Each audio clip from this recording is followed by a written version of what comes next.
News. We want to welcome our viewers in the United States and around the world. This is New Day. It is Tuesday, September 5th, 6 o'clock here in New York. Chris is off today. John Berman joins me. We have a big show. We sure do. All right, thanks, Al. All right, we have breaking news. North Korea may be moving an intercontinental ballistic missile in preparation for another launch. This, according to a South Korean lawmaker briefed by their intelligence service. A new warning from North Korea. State media there says they're threatening to blow up the U.S. mainland and, quote, annihilate Americans. President Trump and South Korea's president speaking for the first time since North Korea's nuclear test over the weekend, but White House sources say relations remain strained.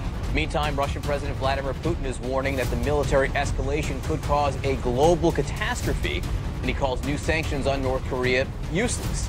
U.S. Ambassador to the UN, Nikki Haley, insists that Kim Jong-un is begging for war. All this as the Trump administration is set to announce the end of protections for dreamers, and Congress returns to a long to-do list and very tight deadlines. We have it all covered for you with the global resources of CNN. We want to begin with Will Ripley live in Tokyo. Will, you just completed your 14th trip to North Korea, and over the last few hours, there have been a flurry of developments. A lot of fast-moving developments here, and things are not, at the moment, headed in the right direction, John. You have these reports from South Korea that they are observing significant activity on the north side, possibly rolling an ICBM toward the North Korean coast. Now, this is a launch site that could send a missile on a trajectory over Japan, where I am, or it could send a missile south.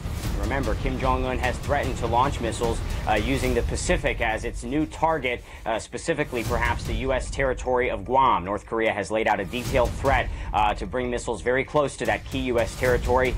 They haven't done so yet, but they also haven't ruled out that possibility. Meanwhile, these new remarks from Russian President Vladimir Putin significant because later this week, in fact tomorrow, he is set to host an economic forum in Vladivostok, Russia. North Korea will be there, South Korea, Japan, noticeably absent, China, and the U.S. This is setting the stage essentially for Putin to play the role of peacemaker, and he's saying everything that the North Koreans want to hear, that the situation is heading towards a global catastrophe where there could be a number of victims and that sanctions are useless. So we'll have to watch very closely the developments in Russia and the developments in North Korea. I want to read you also a statement from North Korean state media just out within the last couple of hours or so. It says, quote, "The great success of the hydrogen bomb test, which stunned the world, reflects the faith and will of the DPRK army and people to blow up the U.S. mainland and annihilate the wolfish U.S. imperialists running amok to cut off the lifeline of the DPRK."